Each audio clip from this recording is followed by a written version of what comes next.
बिस्मिल्लाहिर्रहमानिर्रहीम। अस्सलाम वालेकुम डियर स्टूडेंट्स, मैं हूं आपका बायोलॉजी इंस्ट्रक्टर उबैदुर रहमान बेग। हम किंगडम प्रोकैरियोट्स में अभी दो एसएलओ कवर करेंगे स्लाइड में। पहला एसएलओ है सिंपल, डिफाइन करना है जो टर्म है नॉर्मल फ्लोरा। ये टर्मिनोलॉजी अक्सर हम यूज करते हैं, व्हाट इज नॉर्मल फ्लोरा, हम डिफाइन करेंगे। दूसरे एसएलओ में हमने डिस्क्राइब करना है, इलैबोरेट करना है कि ये जो ह्यूमंस के अंदर बैक्टीरियल फ्लोरा है इसके बेनिफिट्स क्या है। नॉलेज हमने लिया है इससे normal bacterial flora of the human body. चले जी, इजी सा है, इसको अंडरस्टैंड करते हैं, पहले डिफाइन करते हैं, फिर हम उनके बेनिफिट्स पढ़ते हैं। कहते हैं ये जो ह्यूमन बॉडी में नॉर्मल फ्लोरा है इन्हें हम माइक्रोबायोटा भी कहते हैं। अच्छा, हमने अक्सर ये टर्मिनोलॉजी सुनी होगी, fauna and flora, FAUNA, fauna and flora. ये असल में हम किसी भी एरिया की, इकोसिस्टम की, प्लांट्स और एनिमल पॉपुलेशन के लिए, ओवरऑल पॉपुलेशन के लिए ये टर्मिनोलॉजीज यूज करते हैं। ठीक है, तो यहां पे जो हम ह्यूमन बॉडी से रिलेटेड फ्लोरा की बात कर रहे हैं तो हम स्पेसिफिकली इन माइक्रो ऑर्गेनिज्म और इनमें भी स्पेशली बैक्टीरिया के ऊपर फोकस कर रहे हैं। तो ये आपके पास माइक्रोबायोटा भी कहलाते हैं। ये क्या है? कलेक्शन ऑफ माइक्रो ऑर्गेनिजम्स जो हमारी बॉडी में, और स्पेशली आप देखोगे आपकी गट के अंदर बहुत ज्यादा है। कहते हैं ये आपकी बॉडी के ऊपर, ऑन एंड विद इन, ये हमारी सरफेस या विद इन द सरफेस पाए जाते हैं। या यूं कह लो कि ये आपकी बॉडी पार्ट्स के ऊपर भी होते हैं, सरफेस तो नहीं, ज्यादा अच्छा है, बॉडी पार्ट्स के जो आपके बॉडी स्ट्रक्चर है ये उन पे भी होते हैं, उनके अंदर भी होते हैं। और वो कई बॉडी पार्ट्स हैं, जैसे स्किन है, स्किन है तो आप सरफेस का वर्ड भी यूज कर लोगे, माउथ है, गट है, वेजाइना है, रेस्पिरेटरी ट्रैक है। और मजे की बात है तो सही, लेकिन हम देखते हैं हम नॉर्मली बिल्कुल ठीक है, ये हमें कोई डिजीज कॉज नहीं करवा रहे होते। ठीक, तो आपका डाइजेस्टिव सिस्टम, रेस्पिरेटरी सिस्टम, और यहां एक टर्म यूज हुई है जो रिप्रोडक्टिव सिस्टम है फीमेल में। इन स्ट्रक्चर्स में हम देखते हैं कि हमें ये माइक्रो ऑर्गेनिज्म मिलते हैं। क्यों डिजीज कॉज नहीं करते? कहते हैं इन्होंने अपने होस्ट के साथ, यानी हम ह्यूमंस के साथ, सिम्बायोटिक एसोसिएशन बनाया होता है। What is symbiotic association? और मजे की बात है, कहते हैं ये आपके पास जब बर्थ होती है ना तभी ये जर्म्स आ जाते हैं और तभी से ये हमारे साथ सिम्बायोटिक एसोसिएशन बना के रखते हैं। या बात को हम देखते हैं बर्थ के कुछ टाइम के बाद। ये बड़ी इंटरेस्टिंग बात है, जैसे ही आपकी पैदाइश हुई है ये जर्म्स, माइक्रो ऑर्गेनिज्म आपके बॉडी पार्ट्स में आ चुके हैं और अब ये वहां पे सिम्बायोटिक एसोसिएशन रिलेशनशिप के साथ रह रहे हैं।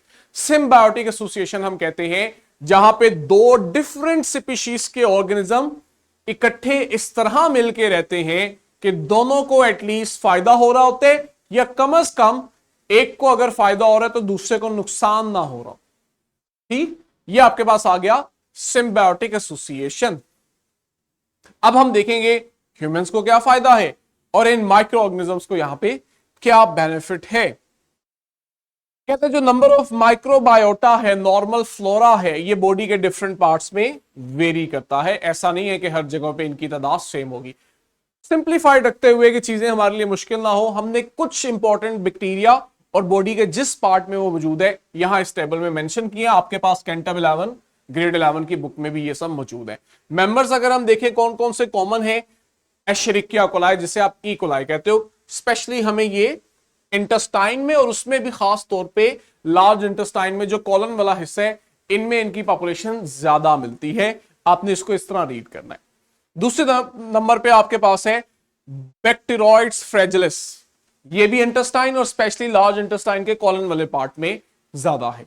लेक्टोबैसिलस स्पीशीज इंटेस्टाइन में, वेजाइना में, ओरल कैविटी में, वेजाइना रिप्रोडक्टिव स्ट्रक्चर है, female reproductive structure, oral cavity mouth के अंदर। स्टेफिलोकोकस एपिडर्मिडिस स्किन पे है, और नेजल पैसेज, ये जो आपकी नाक से आगे हवा गुजर के जा रही है, ऑब्वियसली आपकी एयर के अंदर भी जर्म्स हैं तो वो फिर आपके पास नेजल ट्रैक में रहते हैं। अगला आपके पास है कैंडिडा अल्बिकन, ये बैक्टीरिया नहीं है, ठीक है, इसको आपने देख लेना है। ये आपके पास यीस्ट है, ठीक है। ये आपके माउथ में, गैस्ट्रोइंटेस्टिनल ट्रैक मतलब डाइजेस्टिव सिस्टम के अंदर, और जेनिटेलिया मतलब रिप्रोडक्टिव स्ट्रक्चर्स के अंदर होते हैं।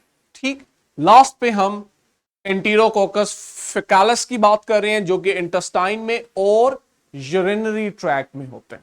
तो जरा देखो हमारे पास चौथा पार्ट भी आ गया, digestive system, respiratory system, reproductive system और यूरिनरी सिस्टम। इन 4 जगहों पे हमने नाम लिया है इन फ्लोरा का। अब आते हैं जी, अब थोड़े से आप हैरान होंगे कि जरा ये कितने होते हैं।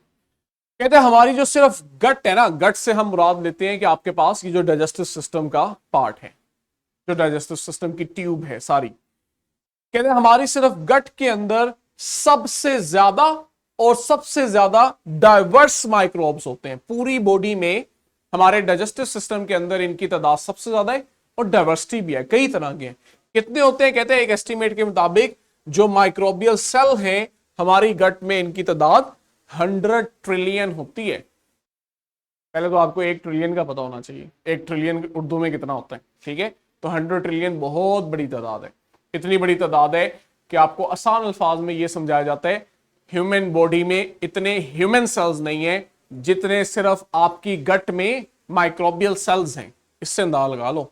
और अगर आप उसमें से भी स्पेसिफिक कर लो सिर्फ अपने माउथ को, ओरल कैविटी को, तो जरा देखो इसमें कितने हैं। कहते हैं आपके पास ओरल कैविटी में ये जो स्लाइवा बनता है, जो हमें डाइजेशन में हेल्प कर रहा होता है, स्वेलिंग में हेल्प कर रहा होता है, कहते हैं आप इस स्लाइवा का सिर्फ 1 मिलीलीटर ml लो ना, तो कहते हैं उसके अंदर मिलियंस ऑफ बैक्टीरिया, लाखों की तादाद में, करोड़ों की तादाद में बैक्टीरिया होते हैं सिर्फ 1 ml मिलीलीटर ऑफ स्लाइवा में।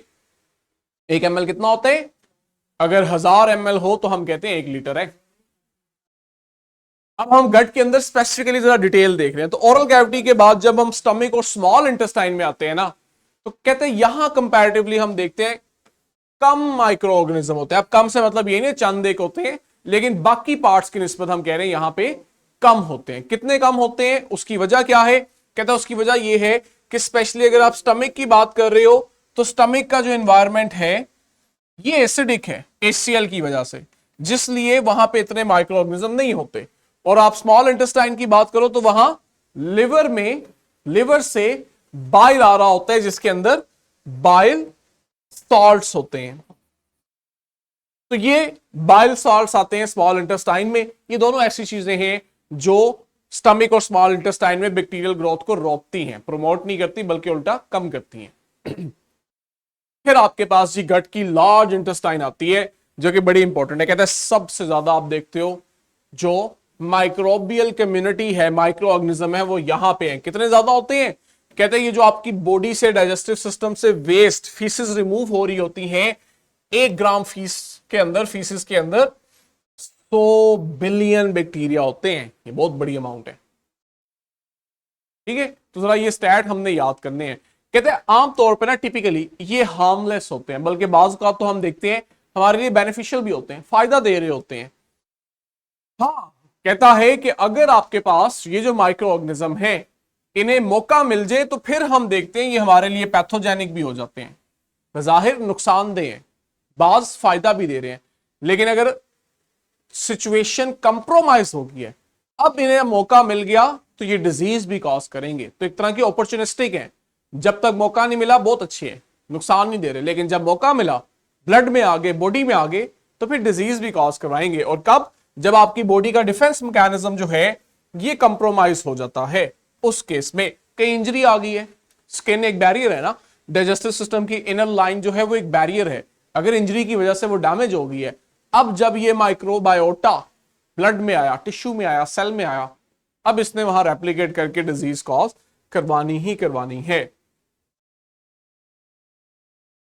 ठीक, आगे हमें बता रहा है बेनिफिट्स। कहते हैं जो बैक्टीरियल फ्लोरा है ना, स्पेशली बैक्टीरिया पे फोकस कर रहे हैं, ये हमें बहुत सारे इंपॉर्टेंट बेनिफिट्स भी देते हैं जो हमारी हेल्थ और वेलबींग के लिए बहुत इंपॉर्टेंट है। For example, very important, they occupy the available colonisation space, जिसकी वजह से हम देखते हैं जो पैथोजेनिक बैक्टीरिया है वो अपनी कॉलोनी नहीं बना पाते। ये बात हमने पीछे भी पढ़ी।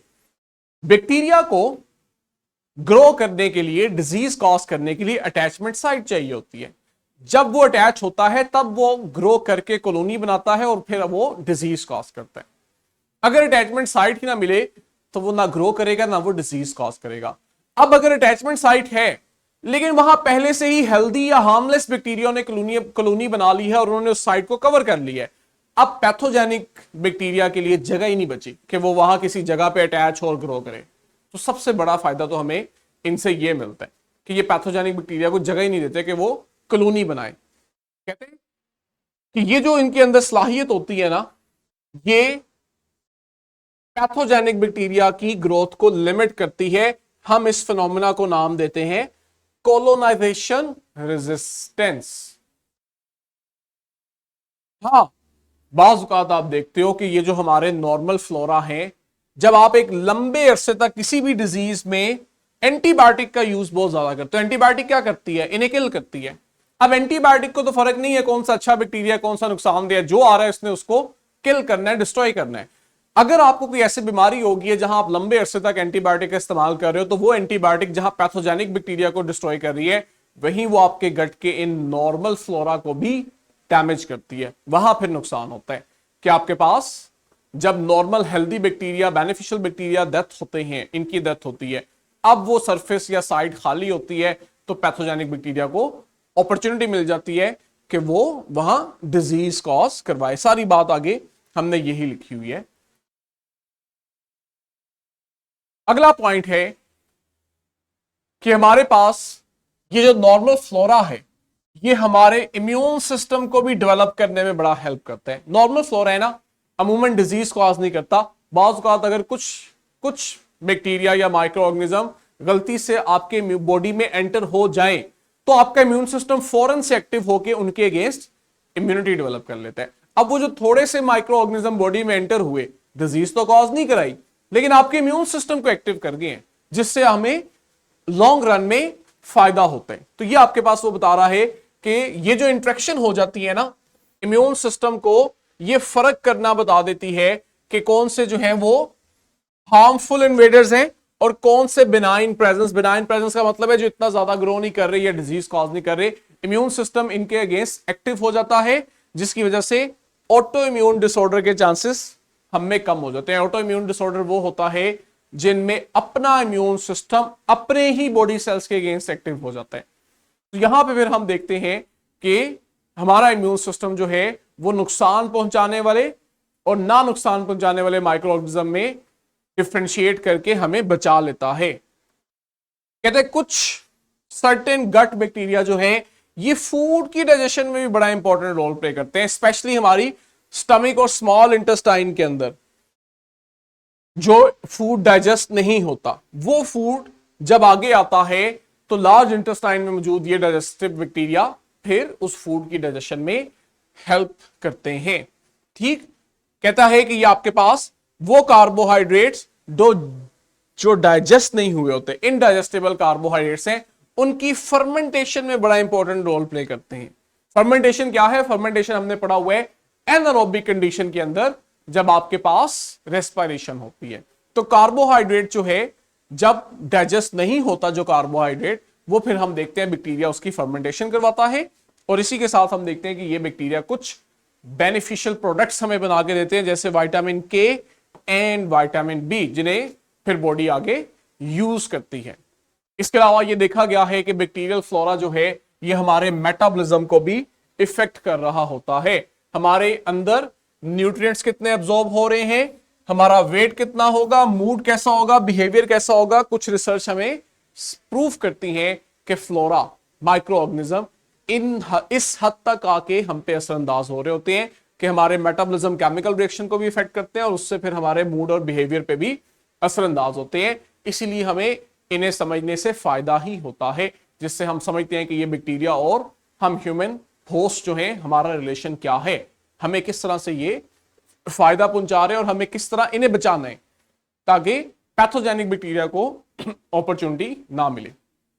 आई होप कि हमारे जो 2 SLO हैं जिसमें आपको नॉर्मल फ्लोरा को डिफाइन करना है और इन फ्लोरा की वजह से ह्यूमन को क्या बेनिफिट हो रहा है ये अंडरस्टैंड करना है, ये आपको बहुत अच्छे से क्लियर हो चुके हैं।